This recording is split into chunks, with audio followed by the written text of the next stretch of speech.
Bonjour, je voudrais présenter le Dr Selim Rached. Euh, Dr Rached est professeur à l'Université de Montréal et professeur adjoint au Centre des maladies tropicales de l'Université McGill. Il travaille également au Bénin et a écrit un manuel sur les maladies tropicales. You can start when you're ready. Ok, merci.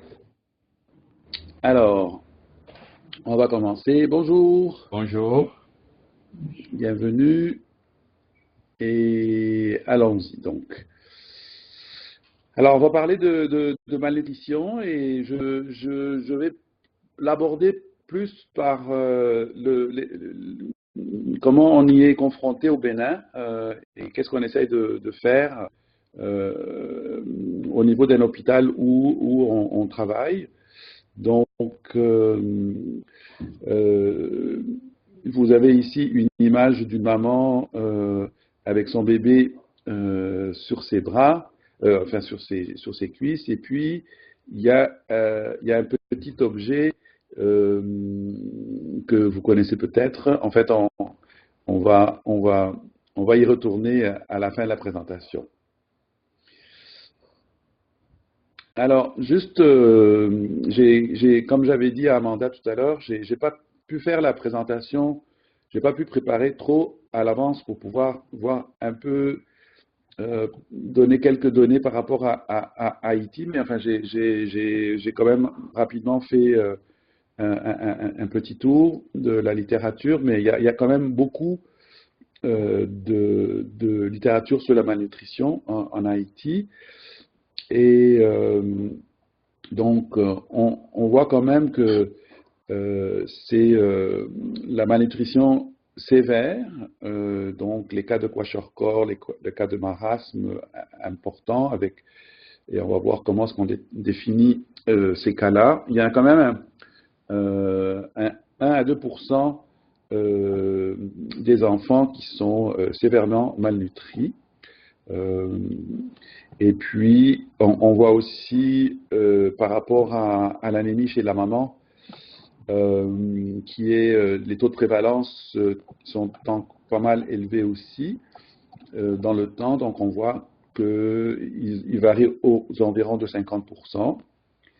Et si on regarde aussi la déficience en vitamine A, on voit qu'il y a environ 32% des enfants qui ont un rétinol sérique plus petit que 20, et à ce moment-là,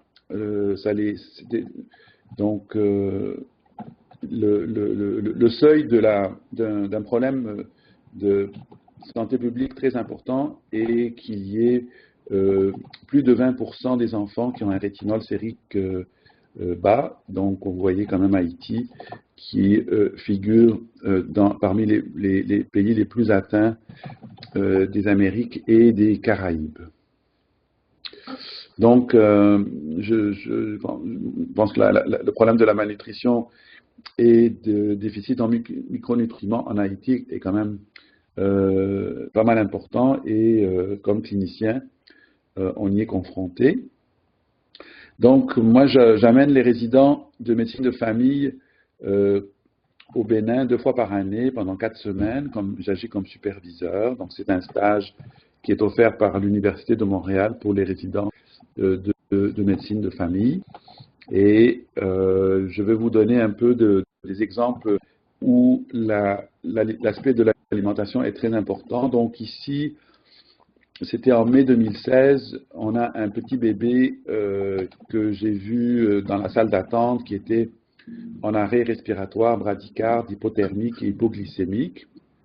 En fait, c'était dans la soirée, j'avais amené une des résidentes qui faisait un peu de fièvre pour lui faire son test rapide pour la malaria. Et comme on a vu l'enfant dans la salle d'attente, alors on a décidé de prendre en charge le bébé en attendant de lui faire son test rapide pour le palu. Donc, on l'a réanimé avec ballon, masque et massage. Et il a bien répondu et on l'a mis sous CPAP. Donc, vous voyez sur l'image le montage CPAP qu'on a avec les canules de l'appareil Pumani. qui a été branché sur un CPAP d'adulte, et on a aussi le bébé jumeau qui, lui, est quand même en bon état. Et donc, ce qu'on a dû faire, c'est essayer de pomper le lait de maman. Donc, on a introduit la pompe manuelle, la pompe mécanique électrique et l'extraction manuelle pour essayer d'accélérer et d'augmenter la production de lait maternel pour pouvoir alimenter rapidement les bébés prématurés. Parce que les bébés prématurés, si on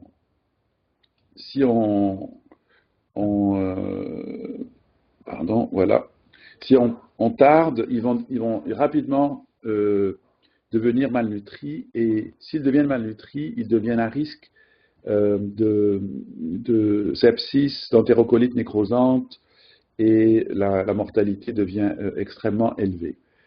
Donc, 2-3 jours plus tard, on a réussi quand même à sauver le bébé de l'appareil CPAP. Et puis, vous voyez, il y a déjà un tube nasopharyngé qui va dans l'estomac, donc un tube de gavage nasogastrique, qui a permis aussi de réduire la quantité d'air dans l'estomac, parce que quand ils sont sur CPAP, ça peut faire une distension abdominale, puis ça n'aide pas la respiration, mais ça nous permet aussi d'alimenter le bébé. Donc, il a bien évolué. Et oui?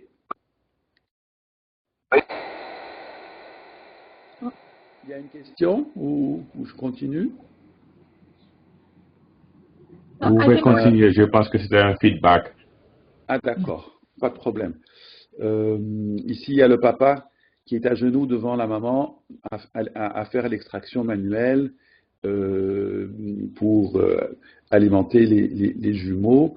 Et une fois que le bébé a été gavé, après, on essaie toujours l'alimentation orale, donc avec souvent soit la cuillère, soit la seringue. Et donc, vous voyez par exemple le 18 mai, donc quelques jours plus tard, le bébé commence à téter, il a encore son tube de gavage et il commence à téter. Donc, et finalement, le 25 mai, la famille a pu rentrer à la maison avec les deux petits bébés qui avaient un retard de croissance et de la prématurité. Et donc ça, c'était en mai 2016. Et tout récemment, en mai 2018, le couple est venu me montrer les beaux jumeaux qui ont bien évolué. Donc, ce qui était extrêmement important, c'était d'éviter la malnutrition de ces bébés et sur place, de vraiment faire la promotion de l'alimentation précoce des prématurés. Donc, dès qu'ils sont nés, tout de suite de penser à l'alimentation comme quoi que c'est un des éléments aussi importants qu'un antibiotique ou qu'un soluté ou qu'un sérum glucosé. Donc, on montre ici comment ça se fait. Donc, ça ne demande pas des moyens importants. On a le tube de gavage et par gravité, le bébé reçoit la quantité de lait. Et si on ne le fait pas, malheureusement, il y a la malnutrition qui peut s'installer. Alors, donc la malnutrition commence, en fait, elle commence intra-utérin avec l'état de nutrition de la maman.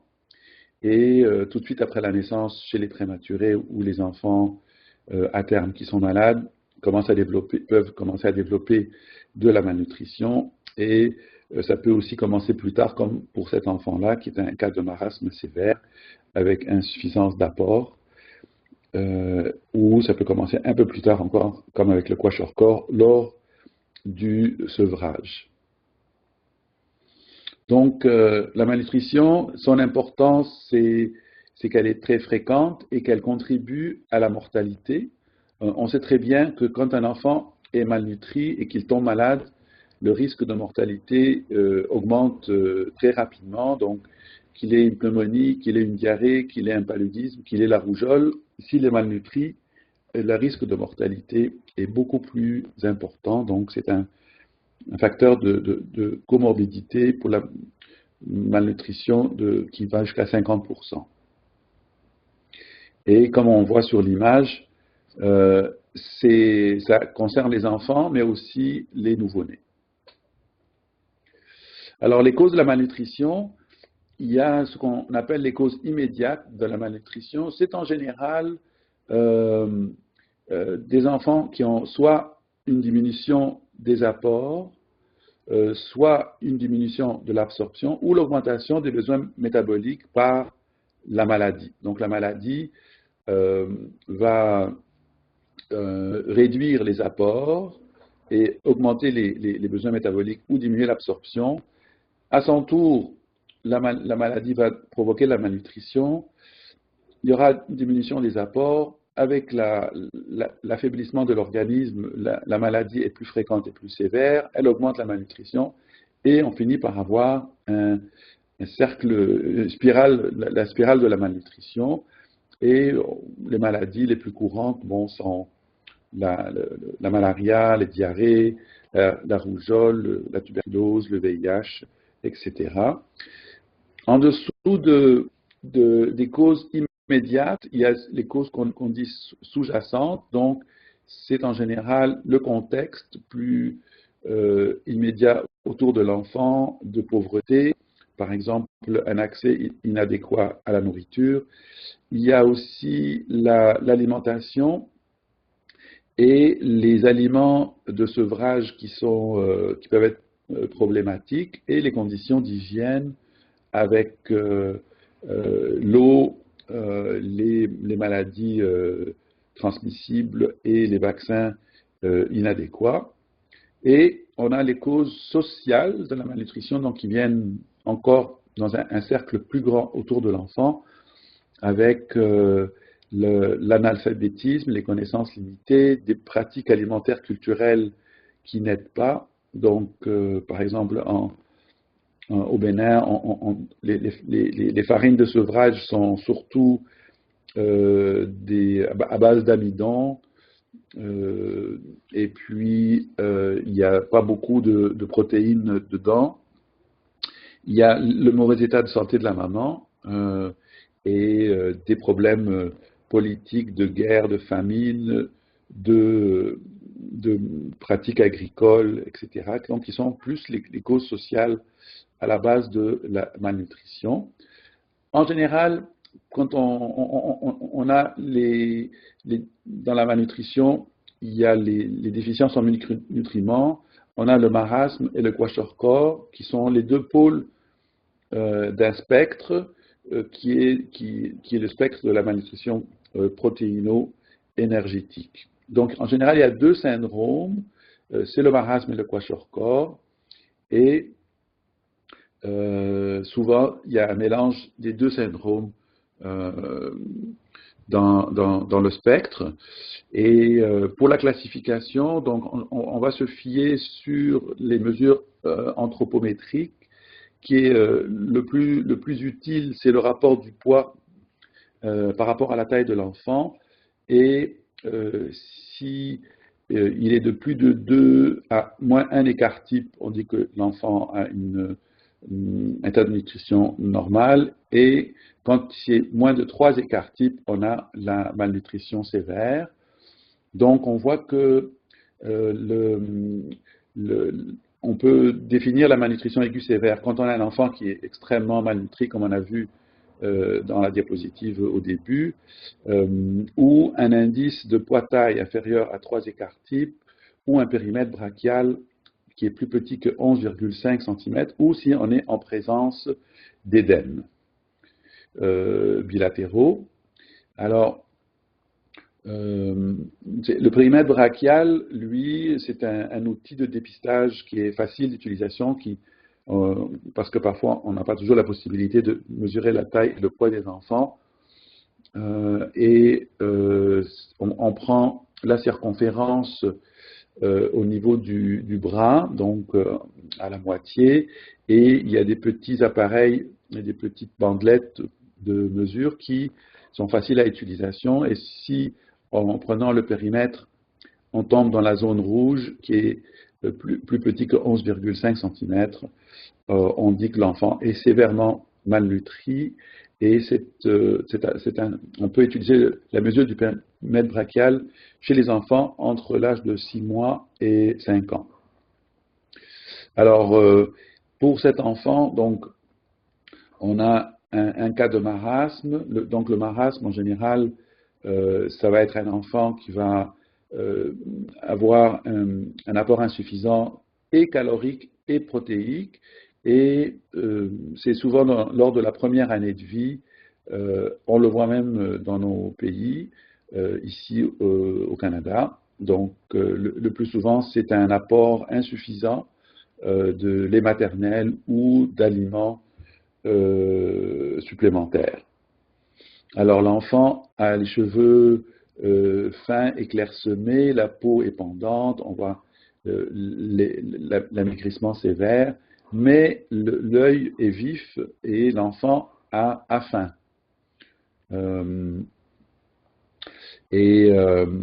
Donc, on va le voir au niveau les fesses vont être absentes. Il va y avoir, comme la peau est très amincie, il y a un pli cutané persistant. L'enfant va avoir un peu un aspect d'une personne âgée, et on voit aussi au niveau des joues, c'est que le tissu adipeux des joues, lui, il va rester le plus longtemps. Et si on voit qu'il n'y a plus les boules de Bichat au niveau des joues, c'est que vraiment la malnutrition est particulièrement grave, mais normalement, il n'y a pas d'édème. L'autre image de malnutrition qu'on a, c'est l'enfant avec le kwashiorkor. Donc, les cheveux sont défrisés avec décoloration cuivrée. Il y a les édèmes au niveau des deux jambes, avec des lésions cutanées qui peuvent être soit de la desquamation, soit de l'hyperpigmentation, ou parfois des ulcérations, et l'abdomen est distendu. Donc, dans le kwashiorkor, il y a une carence et protéique et calorique, mais c'est surtout la protéique qui prédomine. Et ça va souvent arriver au moment du sevrage de l'allaitement, et ça affecte les enfants entre l'âge de 1 an et 4 ans, donc ça survient plus tard que le marasme. Il y a aussi d'autres facteurs qui sont incriminés. Donc, on a les édèmes au niveau des membres et du visage. Donc, le visage devient comme lunaire, il a un visage rond, il y a la fonte musculaire, puis le retard pondéral peut être masqué par les édèmes qui vont faire que son poids sera faussement normal. Et ce qui est caractéristique un peu du kwashiorkor, il y a une composante de dépression. Les enfants sont tristes, apathiques, ils ne s'intéressent pas à l'environnement, à ce qui se passe autour d'eux, et on va avoir d'autres signes qui est la limite, donc la pâleur, il y a une hépatomégalie, et dans les formes graves, la peau devient mince et s'ulcère, et quand on a des édèmes importants avec des ulcérations de la peau, le pronostic est très mauvais. Donc ça, c'est un cas qu'on a eu à Montréal, donc une petite fille qui était arrivée d'Haïti, et qui a été hospitalisé immédiatement et traité, et qui a finalement qui est sorti de son kwashiorkor, et je suis devenu son pédiatre, et actuellement elle a 16-17 ans, et c'est une adolescente qui vit pleinement sa vie. Ça, c'est les exemples des édèmes avec la desquamation et l'hyperpigmentation. Ici, donc ça, c'était des photos que j'ai prises au Rwanda quand j'ai travaillé là-bas avec les édèmes importants en cas de kwashiorkor. Et quand il commence à diminuer, on voit la peau qui plisse, donc c'est qu'il est en voie de guérison. Et on a ici un enfant qui a des édèmes et une émaciation importante, donc un marasme kwashiorkor mixte. Ça, c'était pour dire comment est-ce qu'on calcule les codes Z ou les quarts types, mais c'est tout simplement des mesures de distribution, puis on utilise des tables pour savoir, selon la taille de l'enfant, le poids qu'il a, et on regarde sur la table la déviation standard.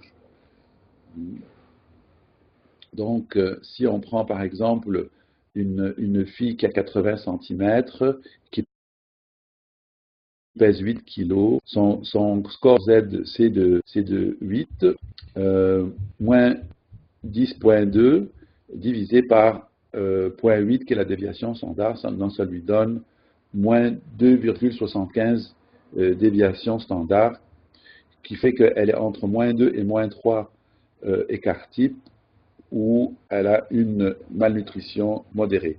En général, on n'a pas besoin de faire ces calculs-là parce que souvent, on a des tables qui nous permettent de déterminer directement l'état nutritionnel de l'enfant. Donc, en général, qu'est-ce qu'on fait avec ces enfants-là?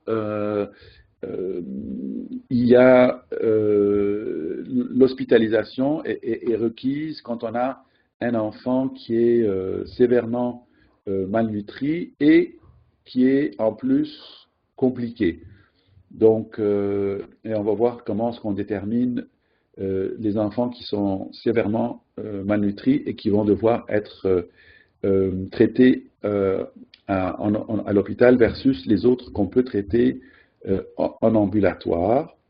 Donc, quand on est avec un enfant qui est sévèrement malnutri, on va lui faire passer ce qu'on appelle le test de l'appétit. C'est une façon de voir si l'enfant accepte de s'alimenter. Donc, on veut qu'il consomme un certain quantité d'un aliment qu'on appelle le RUTF, qui est Ready to Use Therapeutic Food, ou donc c'est des aliments thérapeutiques prêts à servir, et selon le poids, il faut qu'ils prennent une certaine quantité, soit du liquide, par exemple F75, ou en grammes de pâtes des pâtes nutritives qu'on utilise de plus en plus pour le traitement de la malnutrition. Je vais vous montrer des images tantôt. Et si l'enfant a des signes de maladie, donc s'il a la fièvre, s'il a la diarrhée, de la toux, les édèmes importants avec des lésions cutanées, et aussi si on voit par exemple que l'environnement n'est pas propice à un traitement ambulatoire, par exemple les parents habitent loin, où il y a une problématique sociale importante ou une problématique de négligence importante, à ce moment-là, on est mieux de garder l'enfant pour traitement intra-hospitalier. Alors, le traitement va se faire en 3 phases. Donc, il y a la phase de stabilisation qui sont les 2 premiers jours. Dans les 2 premiers jours, on va d'abord s'assurer que l'enfant n'est pas hypothermique, qu'il n'est pas hypoglycémique, qu'il n'est pas déshydraté. Et aussi, on va vérifier les désordres électrolytiques, les infections. Donc, on va traiter les infections. Et on va commencer à donner des micronutriments. Donc, en général, ça va être la vitamine A.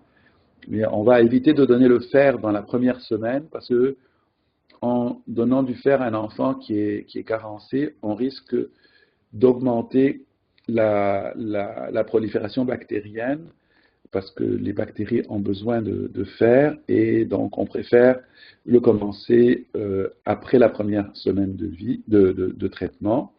On commence l'alimentation évidemment dès l'admission et donc dans la stabilisation subséquente, donc une fois qu'on a traité les 2 premiers jours, on va à ce moment-là poursuivre l'alimentation, la surveillance des électrolytes et l'alimentation. Et une fois qu'on est passé la première semaine et que l'enfant commence vraiment à s'alimenter, qui tolère bien le traitement qu'on donne, on va aller dans la phase de réhabilitation qui va durer environ 2 à 6 semaines où on va continuer à le traiter et aussi à se préoccuper qu'il soit stimulé parce que comme on avait dit, ce sont des enfants qui sont tristes, apathiques et on va encourager vraiment beaucoup la maman à jouer avec l'enfant, à le stimuler. Ça va aider sa réhabilitation et on va se préparer pour le suivi durant cette période. Donc, la phase de stabilisation, hypoglycémie, hypothermie, déshydratation. La phase de stabilisation, on va corriger les équilibres électrolytiques, traiter et prévenir les infections. Donc, on sait maintenant qu'on peut donner des antibiotiques prophylactiques. Le pronostic est meilleur. Ça a été prouvé avec des études randomisées, donc de donner 1 semaine d'Avoxyl ou d'autres antibiotiques va permettre d'améliorer la survie des enfants. On va corriger les micronutriments et l'alimentation. Donc, comme on voit, c'est les enfants qui sont anorexiques, parfois ils ne veulent pas manger. On va leur donner d'abord des liquides qui sont avec une osmolarité basse, comme le F75. Je vais vous montrer comment on le fabrique. On va donner l'alimentation orale par tube nasogastrique et on va vraiment éviter tout ce qui est parentéral. Ce sont des enfants qui ont une grande facilité à être surchargés et provoquer des édèmes au niveau du poumon. Et on va donner environ 100 à 130 cc par kilo par jour. Et on va faire attention au syndrome de réalimentation et le reconnaître quand il survient. Et on va utiliser les aliments thérapeutiques prêts à servir, que je vais vous expliquer. Alors, une fois qu'on passe la phase de stabilisation, donc on va tomber dans la phase de réhabilitation, donc on va là essayer d'alimenter l'enfant, le stimuler pour rattraper la croissance. Alors, les fameux RUTF, donc les Ready to Use Therapeutic Food, on les utilise maintenant de plus en plus et ça a permis à traiter un bon nombre de ces enfants en ambulatoire sans devoir les admettre. Et en général, c'est des aliments qui sont riches en lipides. Par exemple, le RUTF, qui est le plominote, est fabriqué à partir de pâtes d'arachide et du lait en poudre auquel on rajoute des aliments, et du sucre et des vitamines et des minéraux. Malheureusement, ils sont chers et puis donc il y a eu beaucoup de pression sur la compagnie Nutricet française pour qu'ils laissent le brevet pour qu'il puisse y avoir une production locale. Mais avec cette production locale, il faut faire attention à la contamination avec l'aflatoxine qui cause et la malnutrition et aussi qui est un facteur pour le cancer.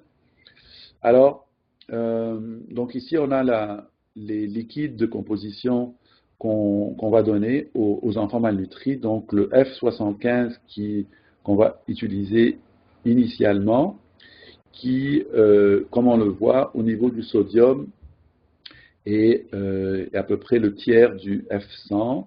Donc, il va y avoir aussi moins de sucre pour permettre d'avoir une solution qui est plus hypo-osmolaire, parce que si on augmente l'osmolarité, étant donné qu'il y a une atrophie intestinale et les capacités d'absorption, donc les liquides qui sont un peu trop hypo-osmolaires vont déclencher de la diarrhée et l'enfant ne pourra pas absorber les aliments. Donc on commence avec une solution hypo-osmolaire et si l'enfant, après quelques jours, évolue bien, on va pouvoir passer au F100 qui contient plus de protéines, plus de sucre, plus de sodium et qui va permettre à l'enfant de commencer à rattraper sa croissance. Le syndrome de réalimentation, c'est qu'on appelle en anglais le refeeding syndrome, qui peut contribuer à la mortalité durant le traitement de la malnutrition. C'est que quand l'enfant est ne mange pas, il va utiliser beaucoup plus le métabolisme de catabolisme des lipides et en utilisant toutes ses réserves. Et quand on va le réalimenter, là, on va introduire évidemment des glucides qui vont augmenter la production d'insuline, qui vont faire augmenter le transport des ions extracellulaires à l'intérieur de la cellule. Et à ce moment-là, on va diminuer dans le sang le potassium, le magnésium et le phosphate qui vont donner une hypokaliémie importante, une hypopotassémie, une hypomagnésémie qui vont résulter parfois en des convulsions. Ça peut causer l'hypokaliémie, un problème de dysfonction cardiaque, une insuffisance respiratoire, la faiblesse musculaire, les convulsions. Donc, il faut être vigilant à vérifier ces électrolytes et les corriger à la suite du changement de métabolisme qui passe d'un métabolisme des lipides au métabolisme des glucides. Alors en général, c'est toujours mieux de suivre le rythme de l'enfant en ne le forçant pas trop à manger et ça va permettre de réduire la survenue de ce syndrome-là parce que l'enfant, en s'ajustant lui-même, va probablement pas faire de grandes variations au niveau de ses métabolismes. Donc, maintenant, le RUTF versus les thérapies standards. Donc, on s'est rendu compte que, étant donné que le RUTF est un peu cher, est-ce qu'il y a d'autres alternatives que le RUTF pour pouvoir réalimenter les enfants? Parce que comme on avait dit, c'était cher et puis c'est pas toujours facile de s'en procurer. Et donc ici, on a un enfant qui s'alimente avec la pâte du Pluminote, donc un des RUTF les plus connus. Et on sait quelle quantité ils doivent manger de ces aliments-là par jour. Donc ce n'est pas trop difficile à calculer. Puis les mamans qui vont traiter à la maison vont pouvoir savoir combien donner à l'enfant. Et si celui-ci n'en prend pas, il va, c'est possible qu'on ait besoin de garder l'enfant à l'hôpital à ce moment-là. Alors les alternatives maintenant au Pluminote, c'est des mélanges d'aliments produits localement qui correspondent aux produits qui sont disponibles localement. Donc c'est un mélange de soya, maïs, sorgho. Et donc, en général, c'est pratiquement aussi efficace que le Pluminote. Donc, on mélange du soya, du maïs avec du sorgho. Et comme c'est le lait en poudre qui est un des éléments les plus chers du Pluminote, on n'en met pas et on rajoute de l'huile et du sucre et avec les vitamines et les minéraux pour pouvoir avoir quelque chose qui ressemble beaucoup au Plominot, qui est beaucoup moins cher et qui peut être produit localement, et avec des études qui ont montré que c'est pratiquement aussi efficace. En tout cas, la mortalité est la même, mais ça prend peut-être quelques jours de plus pour que l'enfant retrouve son poids, mais ça vaut vraiment la peine, quand on n'a pas les moyens d'avoir le Plominot, d'utiliser ces pâtes alimentaires faites localement.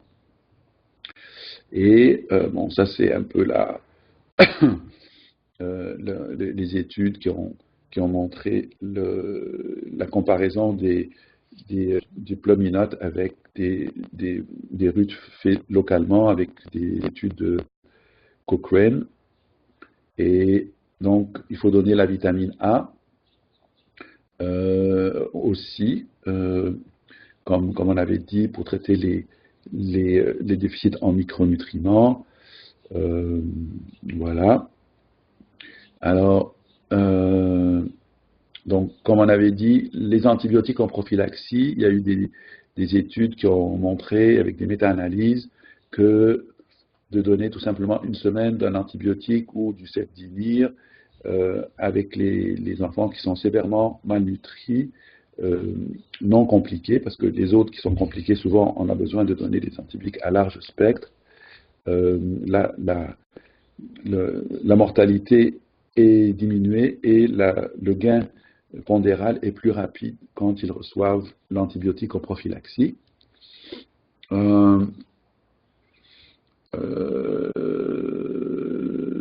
Alors, l'autre chose, c'est les enfants qui sont sévèrement malnutris, on sait que c'est grave, mais les enfants qui sont modérément ou légèrement malnutris, eux aussi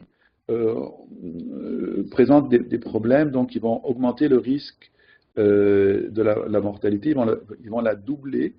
Et c'est pour ça que j'insiste beaucoup, quand un enfant est hospitalisé, qu'on se préoccupe de son alimentation pour qu'il ne développe pas de la malnutrition qui va empirer sa maladie et assombrir le pronostic.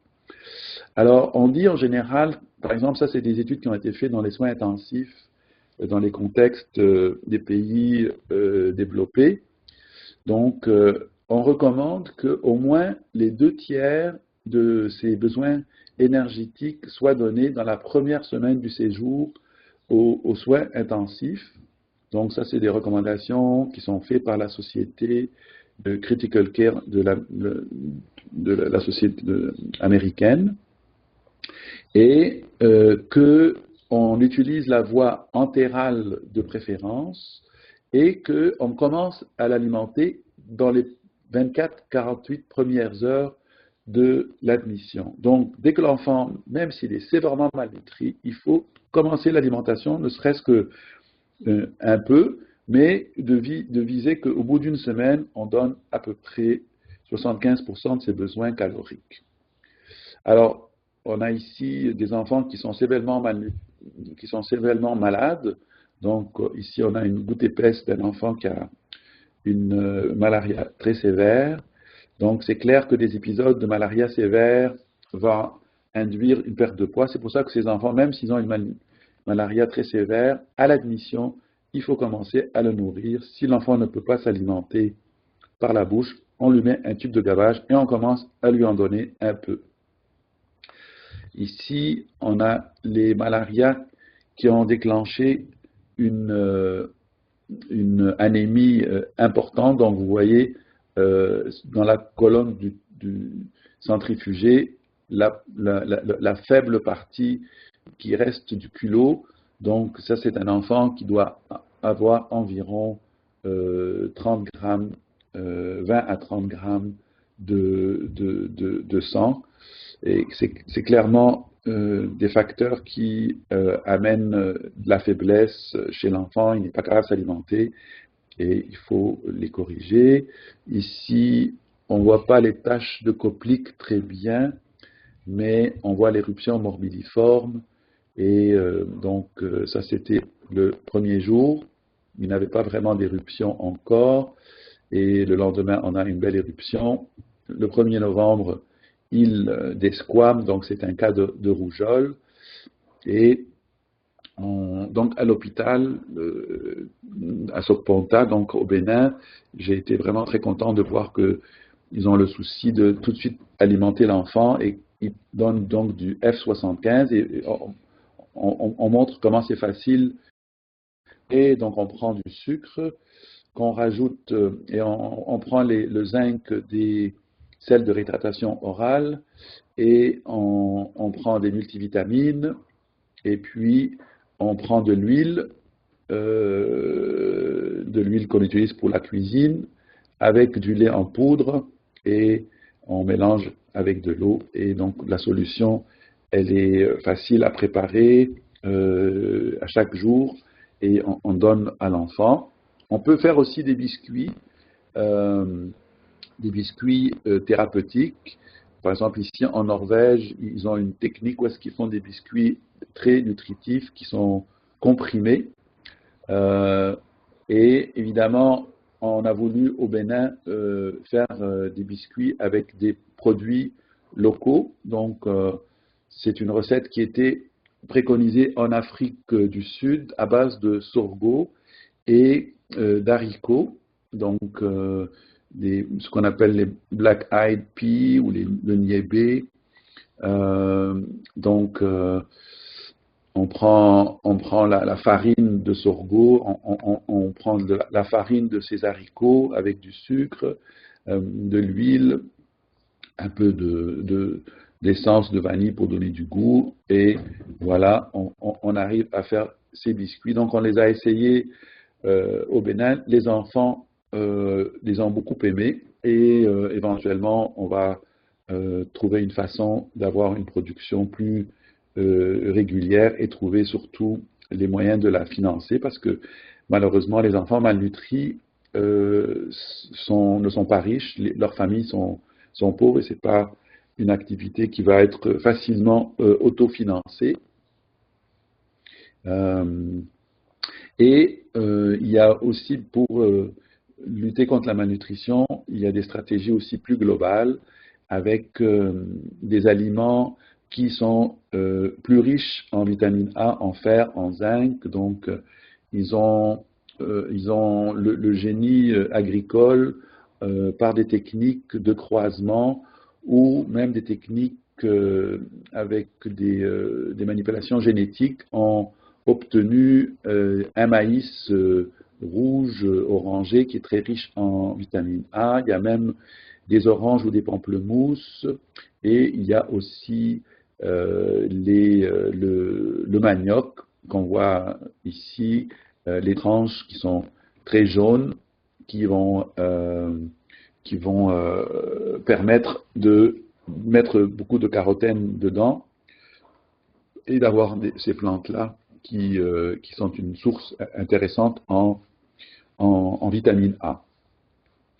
On peut donc, les aliments biofortifiés qu'on peut utiliser dans l'agriculture, c'est la patate douce orange, il y a le manioc qui est enrichi en carotène et il y a le maïs qui est enrichi en vitamine A et plus récemment, on a utilisé au Rwanda et en République démocratique du Congo des haricots très riches en fer qui ont permis vraiment d'augmenter les niveaux, les réserves de fer chez les femmes et de réduire de cette façon-là l'anémie avec des aliments locaux qui n'ont pas besoin d'apport de l'extérieur et qui vont être soutenables au long terme.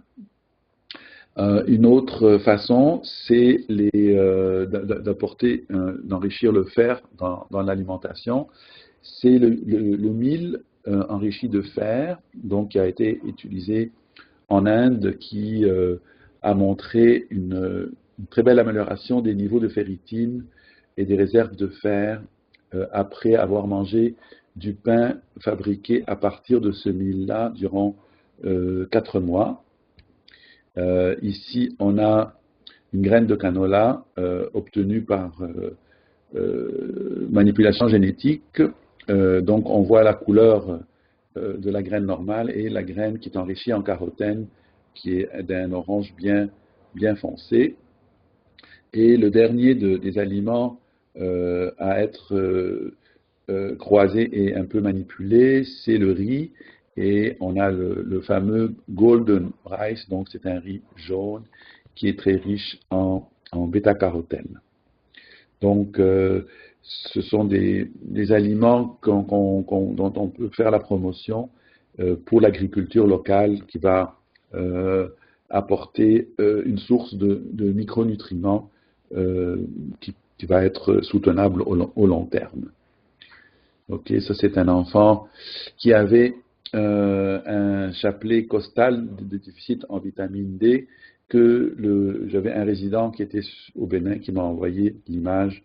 Voilà. Alors, je retourne à l'image initiale et je me suis dit que pour Haïti, ça va particulièrement vous intéresser et je vais vous laisser le soin de la commenter. Voilà. Alors, est-ce que vous voyez quelque chose de familier dans l'image?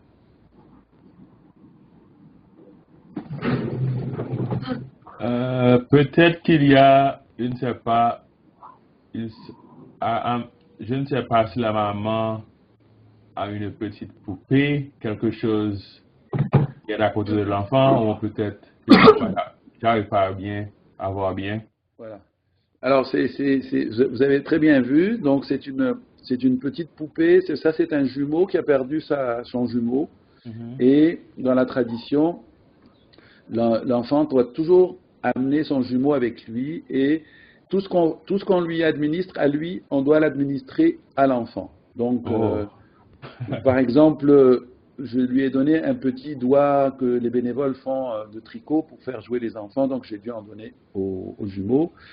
Quand je vaccine cet enfant, je dois vacciner son jumeau qui a son carnet de santé aussi, où est-ce qu'il faut inscrire le vaccin. Si on donne des injections intramusculaires à l'enfant, on doit les donner aussi à son petit jumeau. Alors, donc c'est quelque chose qui est un peu familier avec la tradition des jumeaux en Haïti et au Bénin, c'est le Ho-Ho, donc c'est une divinité qui est très respectée. Les parents de jumeaux ont des noms, des surnoms, et puis quand une maman a 3 paires de jumeaux, elle n'a plus besoin de s'agenouiller devant le roi. Elle peut rester debout devant lui.